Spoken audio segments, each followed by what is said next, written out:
This is the Snodgrass Podcast. Thank you guys for joining me today. I got David Richter on the episode with me today. David is the owner and founder of Simple CFO Solutions, and he's also the author of Profit First for Real Estate Investing. Do you guys want to make some profit? I know that I want to make some profit. I'm a real estate investor, and I'm raising my hand that I want to make some profit. So David, help me make some more profit in the real estate industry. Well, you guys got to get his new book, Profit First for Real Estate Investing, and listen to this episode with David Richter. But before I get into that interview, make sure you guys go over to our newly designed YouTube channel, Iron Deep. What is Iron Deep, you might ask? Well, you can also check it out on our website at irondeep.com. It is a men's community for men of faith that are business owners that are seeking more than success. Does that sound interesting to you guys? Well, make sure you go over to our website at irondeep.com. You can also check out our previous episode with Ben Westfall, where he interviewed me, and I explained exactly what Iron Deep was. So go over to irondeep.com and also subscribe to our Iron Deep channel on YouTube. And now, I want to introduce you guys to our guest on today's podcast episode, David Richter. Hey, Brett. Thanks for having me. Yeah, man. Just really excited for this interview. I know I had you on an episode before you launched your book, which is Profit First for Real Estate Investors, and that was a hoot. And we have you back, man. So you're pretty famous around here. So I don't get to interview people twice very often. So well, I appreciate that, and it's just that message. I had to get the message out more, so that was one of the best mediums to get it out there. Yeah, definitely, David. Well, thanks again for being on the Snodgrass Podcast. I know we're going to be diving into your book, which is Profit First for Real Estate Investors. Going to be talking about that a lot and why people need to make profit and to make it a priority, to make it first, right, before they spend all their money. And they're doing a bunch of deals, but they have nothing left over, right? So we're going to talk about that a little bit. But just to get us started, man, so who is David Richter? So I am a human. I've been a real estate investor since 2012 was when I bought my first deal. And before that, I was in college. So, I've been in real estate for about the last 10 years. And before that was going to college to be a teacher, but ended up teaching in a much different way and a much different format than I thought originally. Yeah. But someone gave me a book in college, Rich Dad, Poor Dad. That changed a lot, my mindset back then. So I'm very thankful for that friend. And then from there, it's just been a journey. It's been an incredible journey of interacting with awesome people that think, that have that same mindset, that are different, that don't want to just be the normal 9 to 5, like typical, like I hate my job, I hate my life. Like, no, I think that's another thing as well too, is being around a lot of good people have pushed me in good directions. And that's where I got to see too, that a lot of people hate the financial portion of their business, especially if they're an entrepreneur. Like that was one of the key things, just going and starting a business and then also working with a business that was growing and scaling in real estate. The real estate investing world too, was so many people hate that side. They just don't want to look at it. They don't want to think about it. They don't want to talk about it. And I saw a huge opportunity there to say, hey, this is a key to unlocking a lot of the potential for your financial freedom, like true financial freedom. And that's kind of where it landed me today. That's high level overview without going into the nitty gritty stories. But that's why today, looking to help as many real estate investors and just business owners on the financial side with a financial GPS, tell them where they're going, where they've been, so they can make those good decisions, keep more money in their pocket, and stop losing out on deals or stop losing out on money that, they shouldn't be spending, or where it's not best for them. So yeah, it's kind of where I am now today. Yeah, and you definitely get into the nitty gritty in your book. And as an entrepreneur, I know that I don't like getting into just the finer details of where's your money going. You got taxes, you got your operating costs. Sometimes we gloss over some of the expenses. Just spending money, and we like to think about vision. We like to think about where we're going. We want to think about deals, and you really help us as business owners get into the nitty gritty on that. Before I talk about the book, you were going to be a teacher? I was back then. So first, and you asked me who is David Richter. I'm also other things as well besides business owner. and author of Profit First for Real Estate Investing. I also am a Christian and make no apologies for that. I also am a husband and father of a daughter who's 5 years old. So that's a big portion of my life right now as well, too. And I thought in college I was going to be a teacher. That was, I thought I was going to be teaching school and either, whatever it might be, whatever grade. But I was thinking I was going to be a teacher, but I thought as going through college, I got the real estate bug, and that's what started it out. And then I started learning after college. It's like that Rich Dad Poor Dad was like, you don't have to stop learning once the grades, once the grades are all done. That's true. And that to me was just kind of mind blowing as well, too, because I wasn't exposed to that world at all. So it's like, then I had to become the student again and learn, and before I could start teaching. So that was definitely a eye-opening time in my life back then. Yeah. Well, it's just funny because I actually went to school as well to be a teacher. So I taught elementary school, and I taught geometry for about a year until I read similar books as you, Rich Dad Poor Dad. It kind of changed my life, and got into real estate just a couple years later. So, all right, man, let's just dig in. Profit First Real Estate Investors. So you're the author of this book. You put this book out. This is an extension of another book, Profit First, by Mike Michalowicz, right? And he wrote that book. Correct. And you basically saw a need for real estate investors because this is your niche, your industry. You're around real estate investors. So why did you feel the need to take this concept of Profit First into the real estate industry? My first interaction with it was when I was working with a real estate investor, helped him clean up his numbers and the books and just get that clarity of like, here's what you're spending. Like he didn't even have that, and he didn't even know what he was making. And I know that sounds funny, but a lot of people come up to me and have said, like, we just don't know those basic numbers in our business. And after that happened, and it opened up doors for him because literal doors, because he had rental properties, but he had a big a smaller rental portfolio, and was able to refinance some and put some of his equity back into his pocket. And he told me, like, just knowing those numbers and being able to have money and that cash in the bank, because this was like right at the beginning of the pandemic where I was working with this guy. And he said, I love sitting on cash right now because I don't know where the market's going to go. I have opportunities and options, to be able to do whatever I want to do. And he said, this has been transformational, to my life. And I said, okay, well, I need to do this with more people and help others. And a mentor reached out to me and told me about the book Profit First. And see, because I told him what I was thinking of doing, of helping real estate investors just unlock knowing their numbers, like knowing where they stand to make better decisions. And he said, have you read Profit First? I said, no. So I downloaded that book that evening, took 10 pages of notes, read the whole thing, and said, I love the framework. And I love the framework of Profit First and the habits that it instills and just the whole philosophy and mindset. But then as I started trying to implement it with real estate investors, I saw that there was definitely nuances in the real estate investing world. Just how we calculate profit and how we calculate a profit on a deal versus someone who sells a widget in a store or a brick and mortar or a restaurant or a service-based business. It's very different. In real estate investing, we'll deal with assets all the time.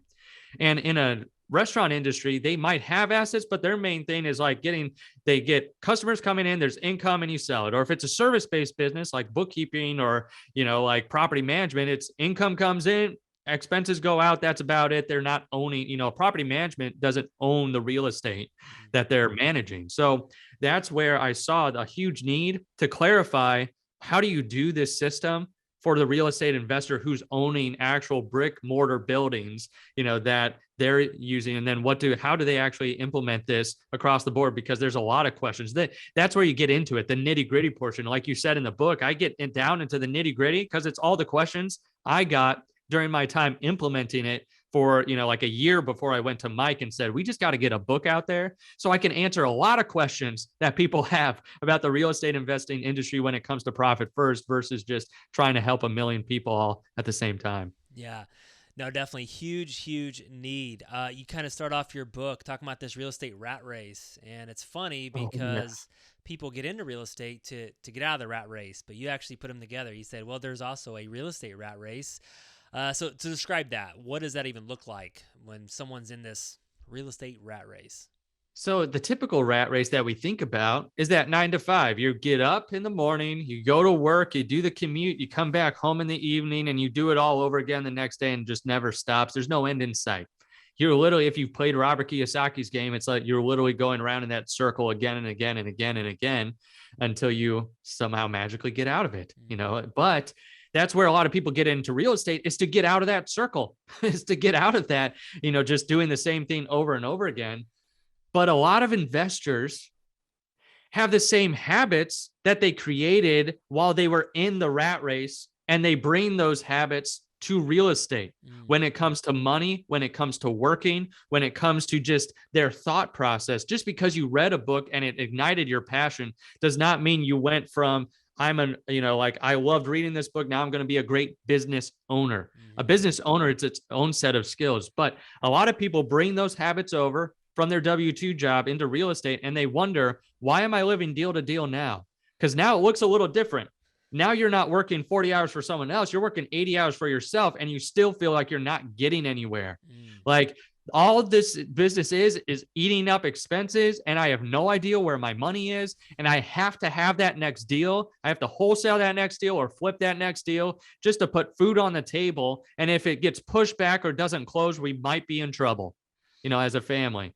And I see that over and over again, because they're taking the same philosophies. Just because they've read a couple books and they started the business does not mean that they've changed philosophies for some other things that are just fundamental to business ownership. And it's like, then they just get stuck. Now it's instead of the smaller wheel, now it's just a bigger one that is more costly to them in time, money, efficiency. Everything goes out the window because they're starting something from scratch now, but with a set of habits and philosophies that weren't serving them back in their W-2 job. And that's where you come in. So you break come that in, cycle. Yeah. So you come in, you see this all the time, real estate investors, and I've seen this, I've experienced this for many years. We do deal after deal, and 1 month's great. The next month, all our money's gone and it's tied up, and we don't know what happened to it. And sometimes we're broke, sometimes we're rich. And you spend years, most people spend years like this. So that's where you kind of come in. You've created this profit first model for real estate investors. So let's just kind of talk us through the model. And let's just talk the next step. You talk about paying yourself first. Yeah. So a lot of people, when they jump into entrepreneurship, think I just have to hustle and grind and take the scraps, and just give oxygen to my business and just give everything back to it. Like anything, I have to reinvest every single dollar. And even if that means I'm going to hurt for several years, it'll be okay, because it'll all be worth it someday in the future. But if you build that in from the very beginning, that someday becomes no day in the future. It becomes a day that never happens. So that's where one of the biggest mistakes entrepreneurs and real estate investors in general make is not paying themselves right at the beginning. And I'm not even talking about, it's not like you have to totally cover your salary if you're still working part-time and if you're just starting up in real estate. I'm not saying you have to quit your job once you're fully integrated with your business and it's just humming and everything's great and you've got as much as you want and more. What I'm talking about is creating a habit right up front, because we get this bogus formula fed to us from accountants, bookkeepers, people not running a business, or people that think they're running a business, but they still have the bad habits. They give us the formula that it's sales minus expenses equals profit, meaning I make a sale, I pay everyone else and their mother, and whatever I have left over is the profitability, which keeps us in that constant rat race. We constantly just feed our expenses, hoping that we can spend our way out of the hole. And that never works. Does that work in your personal finances? It's like the things that we think about that are very just fundamental also apply in the business world as well too. But we've got this culture that glamorizes the hustle, the grind, just sacrifice everything on the altar, of your family, of the money, of the success, like in order to get to success someday in the future. And that's that formula that's kind of baked into us as entrepreneurs. But then on the back end, this is what I love about Profit First. It's first this mindset that says, no, here's the formula you should have as a business owner, as a startup, or as someone who is building a business from the ground up that you should have that will help you the rest of your life.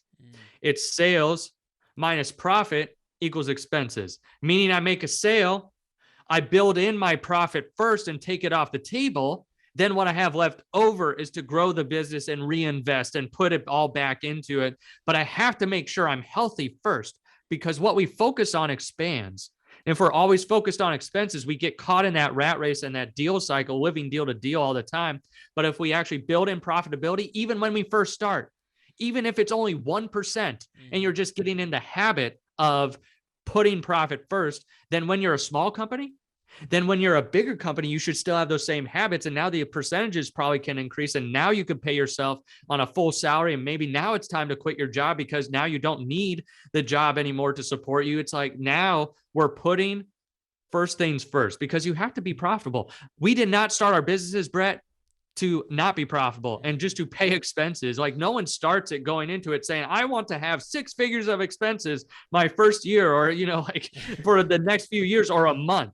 They go into it saying, this is what I want from my business, the financial freedom or the impact I want to make, or, they have these grand dreams, but then they sacrifice it on the immediate altar of, I just have to pay this next expense, or I have to do this without paying myself. And then they get stuck into that formula, that rat race formula of sales minus expenses. It's always, I make a sale, I pay everything else, and hopefully I have something at the end of the day. We got to flip that around and put that profit first. So you are making profit a habit in your business. No, I love that. So sales minus profit equals expenses. So take us through, let's just take me for example. My business throughout the years has gotten a little bit more complicated, and I get lost in the numbers. I get lost in the weeds. Sometimes I feel pretty good. I got a handle on things, but sometimes I'm like, man, I don't know where all my money's going. So if I come to you and I say, David, I need some help. What do you do with someone like me? Where do we start? So we work a lot with a lot of Bretts, a lot of people that come to us we work with small to, probably mid-sized companies where anyone doing probably $200,000 in gross profit up to, we've got our highest client is like 15 million in gross profit in a year. And what we do with everyone who walks through our door, we take them through a series of steps. Like the first step is, do we have clarity in the numbers? Can we pull, like from your books or from your recent financials, just to know what you're spending, what you're making, what as a business and as an owner? Like, can we pull those basic numbers? If we can't, we help you get that clarity first. Then after that, after we have that clarity, at least I call that just 101. Like we call it foundational results. Like we have to build this, at least that foundation.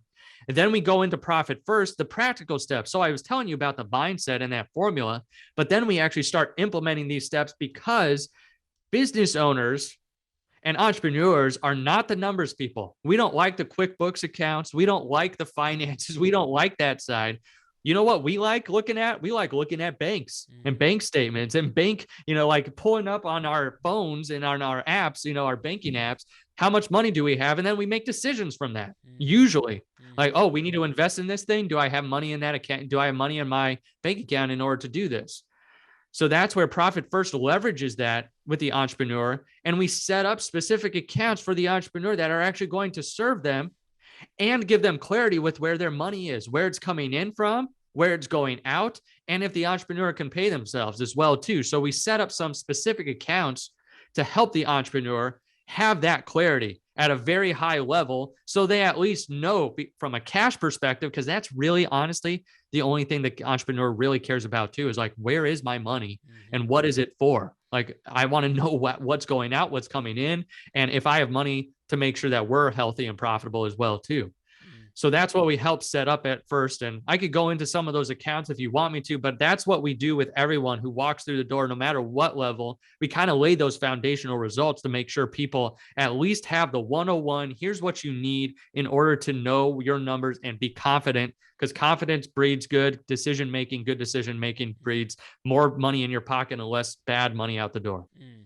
And I am a true believer in delegating, especially the tasks and the things that I don't like looking at and I don't like doing. And you're right. If I want to see how much money I have, I pull up my Chase Bank app on my phone and I'm like, oh, wow, I'm good today. Or I'm like, oh, I need to borrow some money or I don't, Right. but I don't understand, and I don't like looking at the P&L statements, the balance sheets. And I'm like, I just, because I get lost and I just have a hard time comprehending them. So just bringing in someone who can help us organize, because a lot of it is just, hey, making sure you're organized in Yep. these different accounts, and disciplined. Wouldn't you say, like, that's a big thing, being organized and just being disciplined with. That's a big thing. And that's honestly one of the things I hear that how people mess it up the most is they start to implement it, but then they just get lost. Mm, They're like, we either made it too complicated and opened too many accounts, or like we didn't know what to do after the first quarter. And like, we've been on this system, it's been good, but then I had to steal some money. And they're like, then they give up on it. And it's like, we got to have that discipline in place to say every dollar that comes in, I'm going to put it to these accounts. So another big thing we do is just hold people accountable to what they want, which is so great. It's like a lot of entrepreneurs, they know like in a general sense what they want, but they haven't really clarified it. Like, I want $20,000 a month every month, and this will give me this lifestyle with my family and the days off and like the things that I could do extracurricular. Or I want to take this vacation next year. It's like, I want to take a whole month off my business. Like, people haven't clarified that because number one, they don't think they deserve it, which is just a very bad mindset and just very self-defeating. And they also think I'll never get to that spot because I don't know what's going on with the money. That's where we come in to give this clarity to say, okay, this is what you want. Well, we're going to hold you accountable to your financial freedom. Like, we need to make sure we're there in order to say you have that discipline in place where every dollar that comes in gets sectioned out to the different accounts and to the different places. So that way we're building in your financial freedom, or if you want to invest more or you want to buy more deals or whatever it is for you as the entrepreneur, it's like you have to have that discipline. So yeah, I 100% agree. And that's usually where some people fall off the track as well too. It's like you might need some of that accountability there as well. Yeah, definitely. In your book, you talk about that bigger isn't always better, which, I've heard that term before, but you say better is better. So again, you take kind of an entrepreneur where they're at and you help them get better. So can you take us into that? Like, bigger isn't better, but better is better. A lot of people, like I had mentioned before, think they can spend their way out of a problem, or just that more deals will solve it. As long as we have deals or sales coming in and money in the bank, we'll be okay. And what I like to tell people is something that I get from Keith Cunningham's books. He's a great business mentor, manager, and has written several great books, one of them being The Road Less Stupid. And he talks about in there that if you, as a business owner, start to scale up and you're not healthy, like basically he says, if you scale cancer, the tumor grows. Like if you're scaling something that's not healthy, it just gets worse as you get bigger, not better. You don't usually just invest into like, okay, we're going to just increase sales and sales solves all problems. Like, I've heard that before too. And where I'm in agreement with that, like 95%, the other 5% is like, that's where I don't agree with, where it's like sales solves all problems no matter what.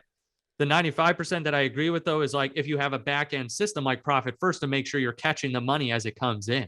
Like you have a plan for every dollar that comes into your business. So that's where, if you are just trying to get bigger, that doesn't necessarily mean you're going to make more. You have to be very intentional with what you're making. If you don't know what you're making now, it's probably not a good time to scale. Because if you're in the hole and you're in the red already, and then you dump more gasoline on the fire is just going to get bigger and hotter.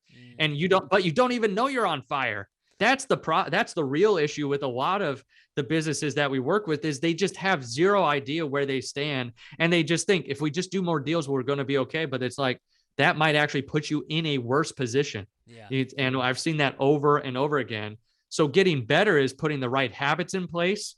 So that way, no matter what size you are, if you're a startup, if you have to go back to square zero, or if you're at square 1,000 and you're doing 100 houses a month, like, as long as you build some of these good habits in place, then better and bigger are synonymous now, because you can get bigger, but you're getting better as well too, because now you're scaling something that's healthy and that you can build on a massive scale and still have those habits of profitability. So that's what I mean when I say, bigger isn't always better, better is better. Yeah. No, that's awesome. And I think it all starts with you talk about this assessment of your business. I think that's probably where you guys start. You dive into someone's books and you just assess where they're at. And again, it's kind of embarrassing to say, but I've even been in that position too, where like, where are you at? And I might even say, I don't know. Right. I think we're good. We're buying Right, deals. And So that's where a lot of people come to us. I mean, that is 97% of people that walk through our door. They've now either seen that this is just a massive dumpster fire and they have to take action, or they know it's coming down the road. Like I don't sleep at night because I don't know what I'm actually making or what I'm actually keeping. It's like, it's that where they're getting to that point. It's like, we can help before that point. Like, let's just make sure you know where you stand. And that is one of the first things we do. We call it the financial clarity assessment in our business. In the book, I call it like an instant assessment if you want to try and run it on your own. But it's basically, where are we right now? Out of all the money that's coming in, what percent goes to to feed the business, like operational expenses? What goes from the business to me and to my pocket, so that I know, am I getting paid by the business? And is this business benefiting me? Or would I be better working at McDonald's at minimum wage, for that money versus what I'm making from my business? So it's like getting some basic numbers in place just to know where you stand, which, like you said too, it's humbling because some people don't know that and they don't want to know because they know it's probably not going to be great. But I have seen so many businesses totally change and transform once they just saw that number. Because usually it's like, holy crud, that number is not good. We have to do something here. And it lights a fire under their belly, like in their belly and under their behind to change something. And you know what? I've seen that time and time again where they actually implement them. They actually know, like, okay, if we're here right now, if we're like we're 95% operational, like everything that comes in, 95% of it goes out the door, like something needs to change from that. So then they see that clear picture and now we have a target. Now it's like, instead of 95 over this next quarter, can we get it down to 80 or 85? Like, I'm not trying to go from 95 out the door to like 15 or even 50 at that point. I'm just trying to see, can we pack this truck up until we're in the healthy range?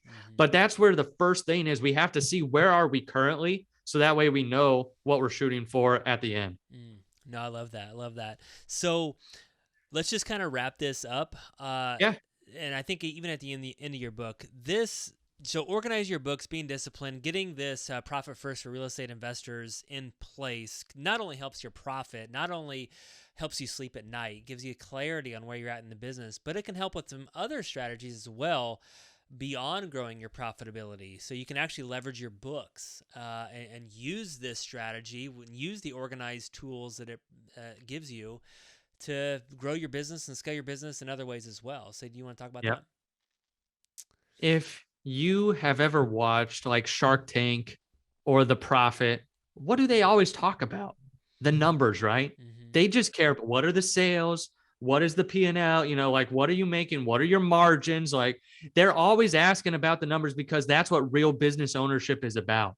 It's about knowing those numbers, and then you can leverage them because your favorite episodes are usually the one that can spout out all those numbers and say, we're ready to rock. Like, do you want to come on board with us? And they're almost like they're having the sharks fight over them because they know their numbers, they're organized, and they have something that someone else wants. When you get into that position, you look like a rock star business owner that other people want to invest in. That includes private lenders. Like, if you work in real estate, you're going to be working with different types of institutions, whether it's private lending and individuals, or if it's banks and getting lines of credit.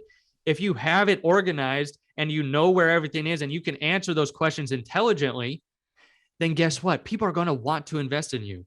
You already see this as an entrepreneur without even having some of the numbers cleaned up because of the relationships you can build. Just think of the massive type of business you can build, though, if you know all those numbers and you know that if I got money on all these projects, I could actually go out and buy more projects or get more construction people, or I could buy a bigger portfolio, or I could take down a multifamily deal, or whatever it might be for you if you're in the real estate world.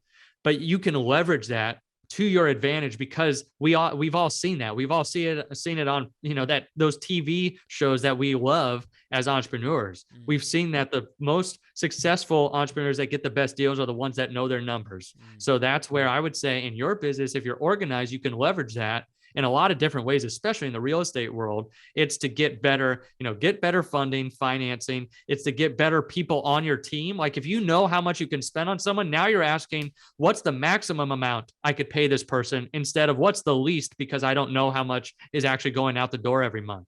That's a totally different conversation when you're hiring someone than what we typically do is like, I want to get the cheapest person in place that can just barely do this job, but can do it, efficiently and effectively. It's a totally different conversation if you say, how much can I spend on this person? Like, I want to make sure I'm getting the best people in the right seat. And then you're going to build a superstar team. So it's like, you can leverage your numbers in your books in a lot of different ways. And it will only help and serve you in the end. So there you go. No, I love that. And I totally agree. It's funny. I actually do some private lending. I borrow from private lenders. I also do some private lending myself. And if people ask me for money, and if I ask them anything about, let me see your financials, it's kind of crazy how they don't have anything. Right. Yeah. It's what do you ask for? Yeah. All right. Before we end the show here, David, you mentioned this earlier. How would you mess this up? Or maybe let me rephrase that. Does this work for all real estate investors, or who is this not for? Who is it not for? Yeah. I get asked this question a lot now. And I say this system, this process is about creating a habit. And this habit is good for all humans. Like this habit is for anyone. Like even if you don't have a business right now and you're listening to this and you're like, maybe I want to get into real estate investing. I like Brett. I like the people he has on his podcast, but I have no idea, like where to even start. This is a good practice to start in your personal finances. In the personal world, you might have heard of it before. It's called the envelope method. Like Dave Ramsey's made that popular, only this utilizes bank accounts. Like open up a couple bank accounts, make sure that you're saving for what you want to on your personal side and that you're getting to where you want to be. Maybe that's to start your own business. But on the flip side, if you're not making profit, if you are making profit, if you're doing one deal, if you're doing 1,000 deals, this system is for you. If you're not making profit right now, you need this system more than anyone, because this helps you bake in the habit of stepping back and saying, I have to have at least 1% going to this profit account or whatever it might be. Like it's going to force you to say, and I have to make everything else fit around it. And then I'll increase it as we get better and as we get more profitable. But it's like forcing you to focus on that now. And that's where it's like, if it's your first deal or 1,000th deal, it will serve you no matter what. And one of the biggest ways people mess it up, like I mentioned before, is they either make it too complicated and set up all these accounts, and then they don't know what the flow is, or they're like, what do I do? Like, how much do I transfer? And I just tell people, start simple. Start with the basic fundamental accounts and start with super easy percentages to transfer into those accounts. Make them round numbers too. Like if you're not a finance person at all and you have to do this on the back of a sheet of paper, like it should be that easy when you first start. So that way you can into the habit. And then as you grow and scale, then you can add more bank accounts and you're like, you know what? I love this system. I wish I had an account to save specifically for this, or I want a marketing account because I want to know how much I'm spending in marketing every month. Like you can then branch out from there, but don't make it so complicated that you just, you say, nah, this isn't worth it. I'm just going to stop this. And like that. So that's one of the biggest mistakes I see is like just not starting the system or making it too complicated right from the beginning. Awesome. Great advice. Great advice. Get the book, Profit First for Real Estate Investors by David Richter. David, best place to get that? Amazon? Yeah, it's on Amazon. And if you don't mind, I'll share my website too, because it's got the book link there. So you can find us at simplecfosolutions.com, which at the top, it's got several links, like one for the book that takes you right to Amazon, one for our podcast, the Profit First REI podcast, which I'm excited to get Brett's episode out here very soon. And he's going to be on there. And then we've also got, that's where you can connect with us. If you want to connect with us for what we do, we implement Profit First. We help get people up and running. We hold people accountable to the system. We want you to get to your financial freedom, whatever that means to you. Love it. Guys, go check that out. We're going to put that in our show notes on our YouTube channel as well. So get the book, Profit First for Real Estate Investors with David Richter. Thank you so much, David. It's been a blast, man. Thanks, Brett. Yes, it has.